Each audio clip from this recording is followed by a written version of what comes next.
Maybe you should Okay. set a reminder on your phone. Okay, today, here's what we're gonna do. Just so you got schedule kind of heads up. Obviously, I don't know about the time, but we're here about 11:20-ish, okay? Somewhere around there. Then you have, your lunch or period 5, whatever you go to next. As normal, the rest of the afternoon is pretty much normal. So just kind of keep that in mind. They basically borrow minutes from the first periods. So everything after this will be longer.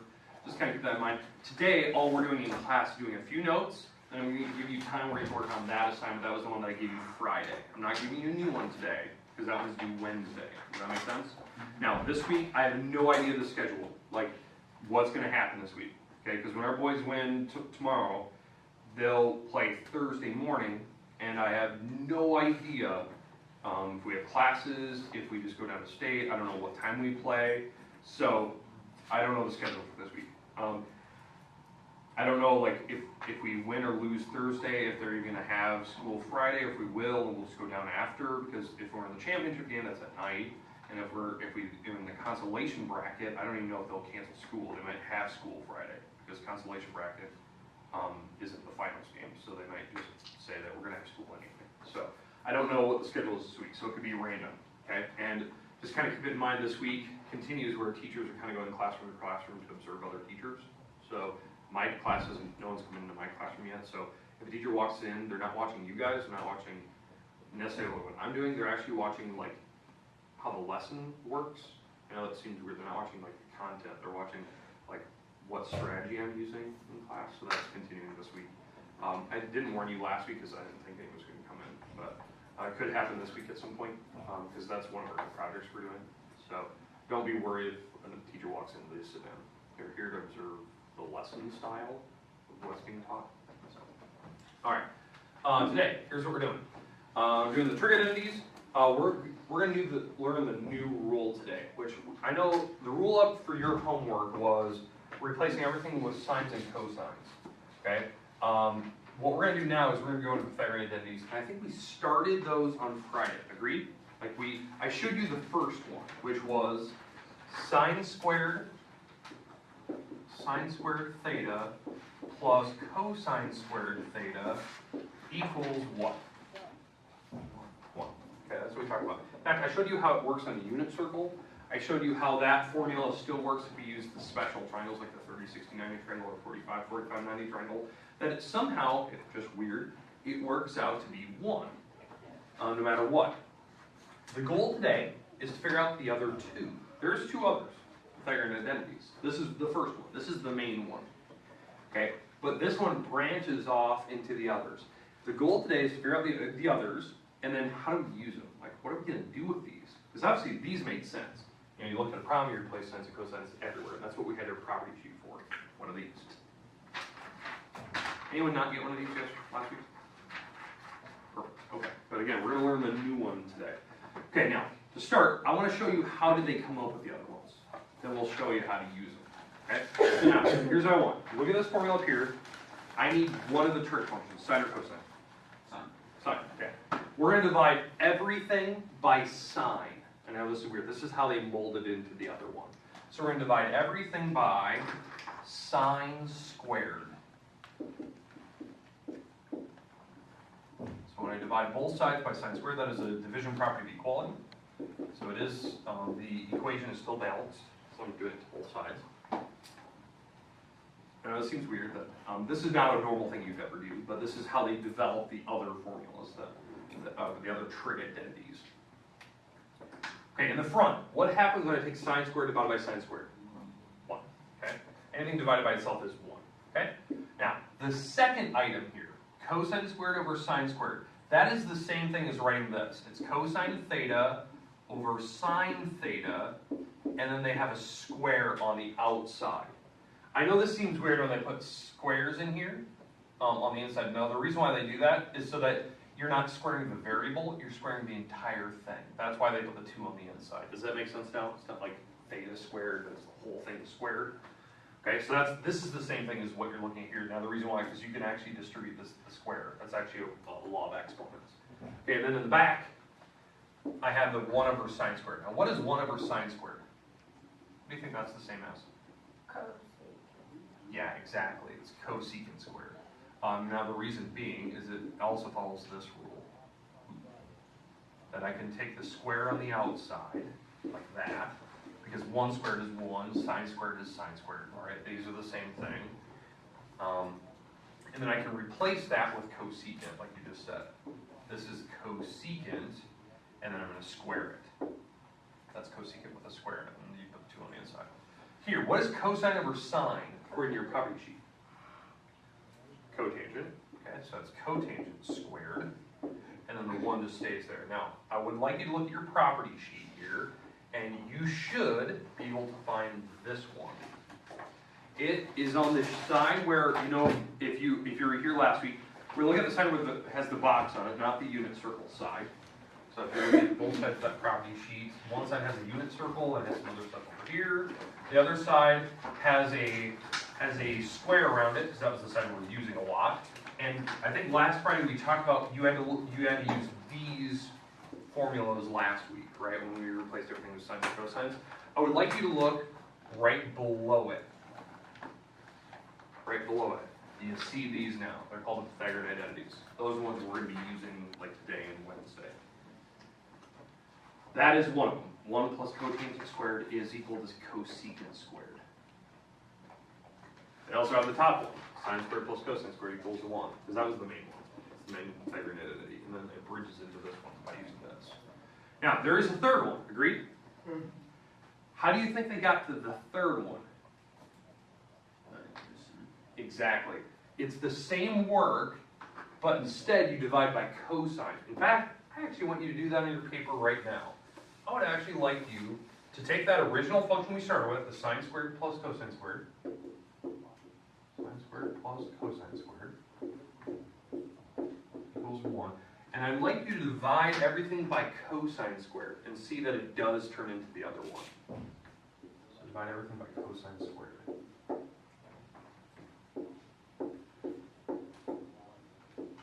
So take a minute or two here, divide it out.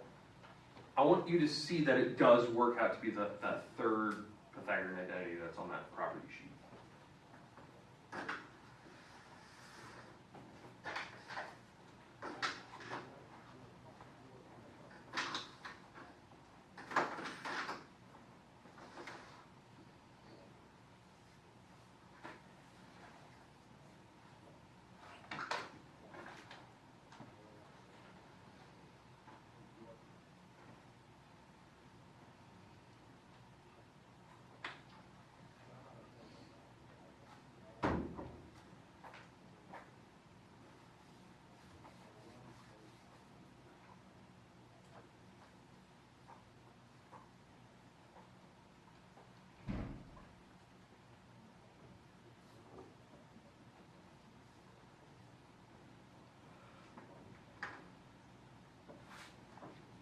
Alright, so let's talk through. So on the first part here, just so you can get, so hopefully you're getting to that little steps.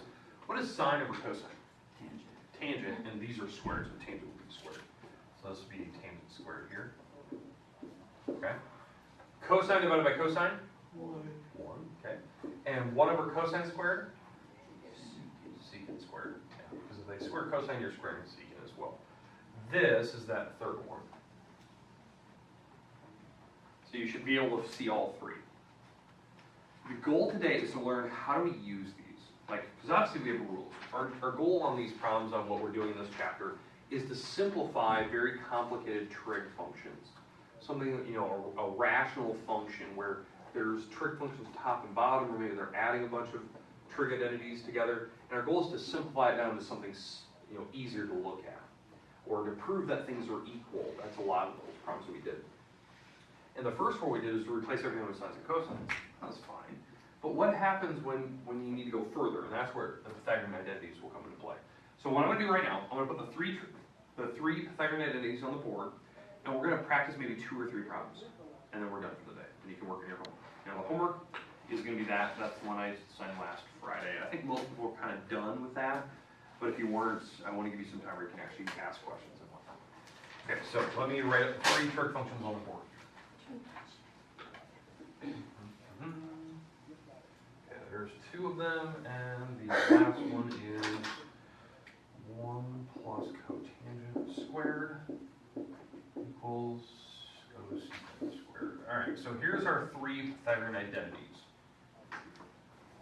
Now, before we start going into some of these problems, I do want you to know that how we're going to use these is that if you notice on a problem like where we have a bunch of things being added or subtracted together, maybe some of them can condense. Maybe you notice that they're going to add sine and cosine together at some point. They're squared. I can replace those with ones in the middle of a problem, like condense it down further. Or, and this is the part that's difficult, maybe they have some form of one of these in the problem, but it's not exactly written like that. What I mean by that is you can rearrange these three equations by moving things right and left. So I can move this cosine squared over. What happens if I move this across? Becomes what? Negative. So it'd be 1 minus cosine squared. I can use that and replace it with sine squared. So it could be any form of these, any like rearrangement of them. So that's the difficult part. It's like recognizing when you look at your problem, oh yeah, they are using one of those, maybe some weird version of it, and I can use that to replace them. Okay? So let's try one. I got some picked out here, so here we go. So, sine tangent. So sine x tangent x equals 1 minus, I think this is a cosine x, cosine squared x, cosine x.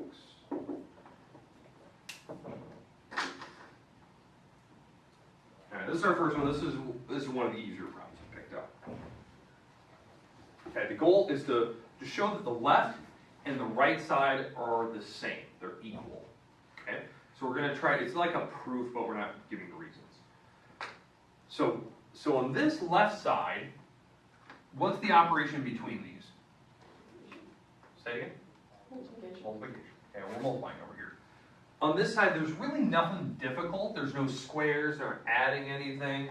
So I'm just going to do this the old school way. We're going to do this stuff, the stuff you did last Friday.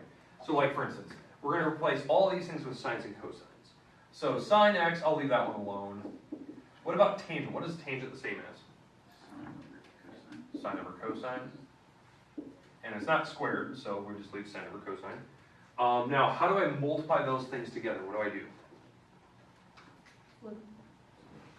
No need to flip. What? Straight across. Because sine here in the front, that's over 1. I can just multiply straight across. They're multiplying. We're not dividing or anything. So I'm just going to go straight across. So what do I get on the top? Sine squared. Sine squared on the top, because there's 2 sines. What do I get on the bottom? Cosine. All right. So we're going to stop there. There's really nothing else I can do so far. Maybe I can go further later, but I'm going to stop there. All right.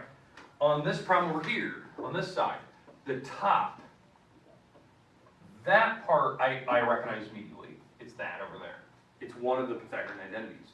Because how I know that? Something's squared and they're being added or subtracted. So it's probably one of those. Okay, which one uses cosine? That would be the top one. So if I move this over, and it's 1 minus cosine squared, what is that equal to?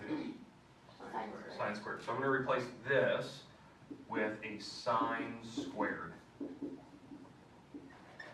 Okay, do you see how I did that? I took out the top, because when I move this thing over, it's 1 minus cosine squared, and that's equal to sine squared. It's some version of that. Now, that is exactly what we needed, so we're done. We proved the left and right side are the same. Do you see how I had to use it? How I had to use a Pythagorean identity to simplify that problem down faster? Now, is that the only way to do that problem? No, it's not. Is it the easiest way? Yeah. Because the other way I could have done that problem, I could have divided cosine over here, made fractions, tried to combine things, and over here done the same thing. It's too much.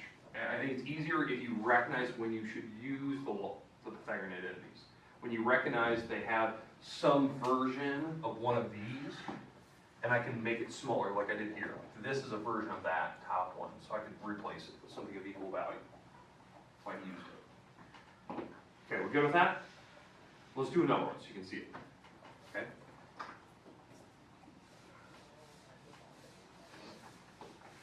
Yeah, I only have about 3 of these picked up that I want to go through. All right. let's do this next one. This is kind of easy one. Sine squared alpha 1 plus cotangent squared alpha equals. And now on the other side, no idea what it's equal to. So we're gonna have to solve this one out. Yes. Okay, now alphas, just there to mess with you, it's like a theta or an x. It's just a variable. I've seen the book use t as a variable. I hate the letter t. It's like a plus sign. Okay, so we need to simplify this problem down. Right now, what I'm looking at, this part is kind of a flag to me. It looks like it should be one of the Pythagorean identities, which it is. Because they're adding or subtracting and they're squares. So what is 1 plus cotangent the same as?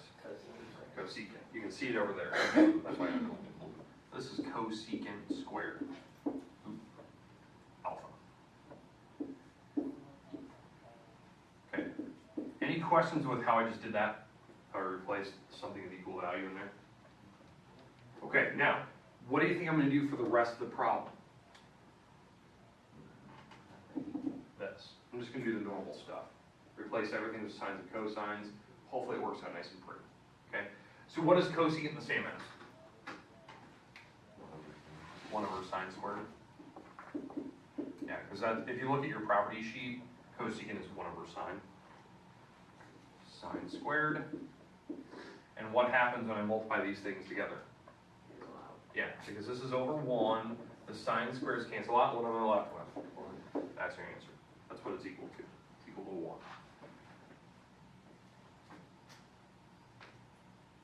But again, to do this problem, I think the easiest way to do that problem is dealing with the Pythagorean identities. The other way I could have done it, I could have distributed the sine squared through, simplified it that way, it would have worked out to be the same, but I think this is definitely easier, definitely simpler. Okay, we good?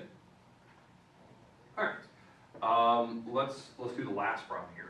Again, these are not the only ways to do it. I think this is just the easiest way when you first recognize it.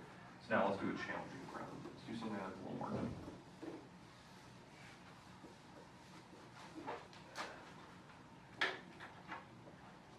Cosine squared x minus sine squared x equals 1 minus 2 sine squared x.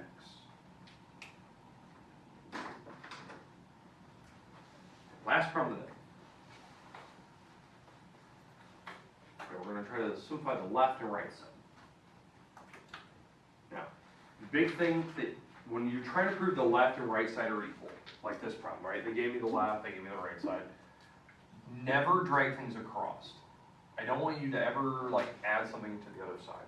The reason why, if you do that, you're assuming that they're equal. They may not be. Maybe you're going to simplify the left side, you're going to simplify the right side, and maybe they're not the same. So you're going to have to, in the end, put a not equal sign in the middle. The ones I gave you Friday, I didn't pick any ones that were not equal. The reason why is I didn't want you to ever struggle with that, or get stuck like, oh, I did it wrong, you have to restart. I picked ones that should have worked out. You know, the left and right side did work out to be the same. There's problems where they're not.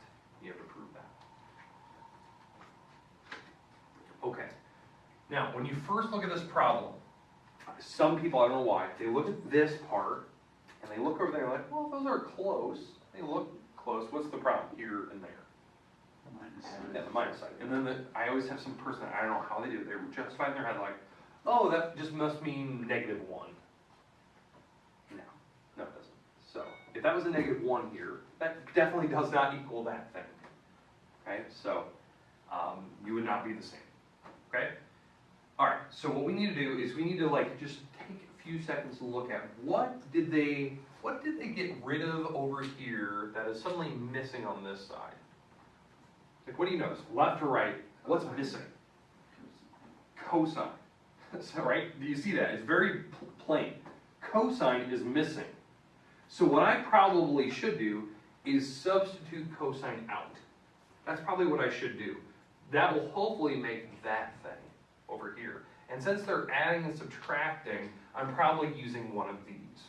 That's kind of, it's like a flag to me. Like when I add and subtract, I usually try to look at the Pythagorean identities first.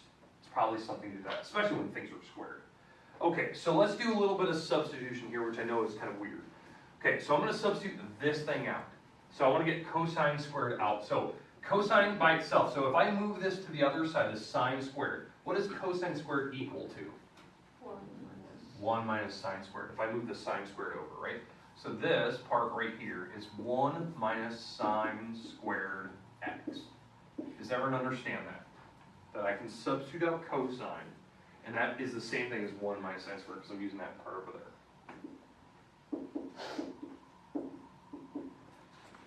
So that's what I'm replacing the parenthesis here.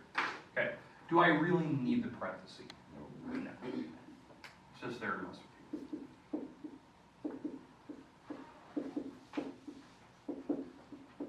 Okay, now what I'm going to be doing is I'm actually subtracting these things. These are the same variables. So I have a -1 minus 1, what does that make? -2 sine squares. And isn't that what I'm trying to get? Yeah. So it's like, it's one of those flags, I can immediately see it. They're probably using some form of Pythagorean identity. How do I know to substitute this in? Well, I just like common sense. What did they get rid of? Now maybe on this side over here, they're trying to make cosecant and secant. Well, I'm probably, if they're doing that, I'm probably doing something like this, where I'm replacing sines and cosines with stuff. But when there's a lot of adding and subtracting and things are squares, it's probably a flag that you're probably doing one of these at some point. That's just kind of like a common sense thing. Okay, does that somewhat make sense to you right now? And obviously it's our first day seeing that. We'll do a couple more on Wednesday. Okay, the rest of the time, you can work on your homework that I gave you on Friday, that page 594. Some of you are done, great. Remember, this week, try to get in any late work, any redo assignments. I know some people turn in stuff Friday, I gotta get that degree book still. Get those turned in. If you're gonna retake a test, do it this week. I know that next week's spring break, and then the week after is the last week before the end of the quarter. I prefer not to grade 70 missing assignments that last week. So try to get them in this week if you can. He said he preferred not to do it. Yes.